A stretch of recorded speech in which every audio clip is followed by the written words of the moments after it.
Recently, I rescued my vintage Pokemon card collection from a fate of going to a charity shop slash Goodwill and being sold, probably far beneath its value. So today I have two missions. One is to get all of the cards out of this binder and to put them in penny sleeves and put them into a modern side loading binder. That's because these vintage binders have a D-ring mechanism that over time can crease the cards inside, and I've certainly unfortunately found that with some of the cards that were stored in here. The second mission is I want to select a couple of cards to go off and get graded. This will be the first time I've ever got anything graded, so I'm going to be going through the cards and looking at their condition and seeing whether they're actually worth going and getting graded professionally. Basically, in this scenario, this is the SS Titanic, and I guess I'm the lifeboats trying to save these vintage cards. If you do enjoy this content, I would really appreciate it if you liked and subscribed. I am a brand new YouTube channel, so that kind of algorithmic juice is so valuable, and I want to keep making content like this. The idea of sending off my childhood cards that I've collected since the age of 5 to some third-party corporation gives me a slight fear. But at the same time, I'm super curious what some of my old cards might grade. From doing a little research, I hear that grading companies can be a little bit more lenient with vintage card condition, but I guess I'll need to wait and see. I'm no expert, so I'm going to get an app to help give me a grading estimate. I figured it was best to start with the big guns, so I'm going for the big three: Charizard, Venusaur and Blastoise. I've removed these three cards from their binder prison and I've put them in penny sleeves. So starting with Blaine's Charizard Holo. This is probably my rarest card, so wouldn't it be nice if it was in good condition? The front looks really crisp, but the back... yeah, that's not looking so hot. There's quite a lot of whitening at the bottom of the card. Moving on to Holo base set Venusaur. The front looks exceptionally clean and the holo doesn't seem to have any scratches. Give her a little flipsy. And yeah, there's that same whitening. This is a Blastoise Expedition Reverse Holo. There's no scratches, but there is some minor creasing. Unfortunately, the back is a bit of a hot mess. There's whitening and wear and tear on all sides. We've got Pop Series Rayquaza Holo, Holo base Ninetales, and Holo base Clefairy. I traded my cousin for this Rayquaza way back in the day. Whilst the holo on this looks clean, the top does have some peeling. And the back, oh yeah, the bottom looks particularly bad.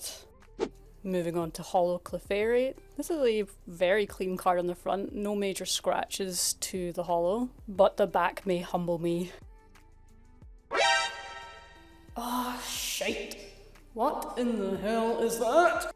Some wee bam called Cam has vandalised the back of my Clefairy. That's rough, buddy. Bring it home, Ninetales. Okay, yeah, she is clean, clean, clean, clean. And the back is... it's not terrible. It's not vandalised. Next up we have Holo Lapras, Holo Articuno, and base set Pikachu. This Lapras is restoring my faith. She is stunning, but the back always lets me down. But I gotta say, that is a clean back. Articuno is also looking exceptionally clean on the front, maybe because this was my favourite legendary bird. And the back is a delight. We've got sharp corners, no real whitening. This is a winner. Next up, Fat Pikachu. And again, super clean cards, no scratches, no creases, and the back, again, I guess I stored this well. I also found this first edition Pikachu, so let's check her out. The front of this card is spotless and crisp. But once again, Cam has vandalised a card. You can't keep getting away with it! To clarify, I'm not Cam. I have no idea who Cam is, but... him. Here's another train wreck of a card in the form of Holo Zapdos. Father help! Just look at the state of this thing. I think this would be considered heavily played. I've picked a couple of cards for grading now, but I'm not finished yet. But don't worry, I'll reveal my final selection at the end of the video. I picked out this Black Star Moltres, Rocket Snorlax, and Fossil Gengar. This card is far more valuable than it first appears, which is great for me because it's in amazing condition. That might be the cleanest back I've seen so far. Hello. I am so happy to find this Fossil Gengar in such good shape. The back is also in pristine condition, bears some very minor wear. The artwork on this vintage Moltres card is so nice. And Kid Me seemed to think the same thing because it's in great condition. I've looked after this card. And it's the same story on the back.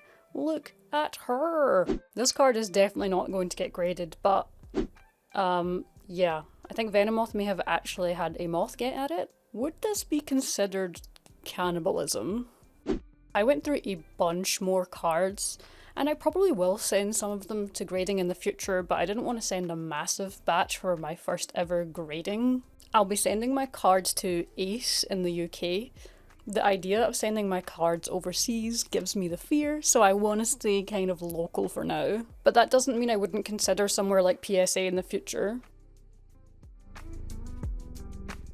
It's time to reveal my final 7 cards. I based my decisions mainly on an estimated grade and on value for money. Grading is expensive, so I had to make sure it was going to be worthwhile. I'm hoping for around grade 8 or above, but I don't know how realistic I'm being. So that selection of cards are off into the wilderness to go and get graded. Not sure exactly when I'll get them back, but I am obviously planning to do a follow-up video where I'll be opening them on camera for the first time and seeing what kind of scores that they get. The mysterious 7th card that I'm sending off to be graded is from Ascended Heroes because I have started collecting again. You can actually watch me rip open some packs over on my brand new TikTok. I'm really not sure how harsh or how lenient the grading company will be, especially with vintage cards, but I'm kind of hoping for 7s and above at a minimum. Anyway, if you enjoyed this video and this style of content, make sure that you support this brand new YouTube channel by liking, subscribing, commenting, all that jazz. And I guess I'll see you next time with perhaps the cards coming back from grading. For all of you that made it to the end of the video, let me know what your favourite Pokemon opening is in the comments below. I'm stuck somewhere between the Johto theme and maybe Battle Frontier. They're both bangers.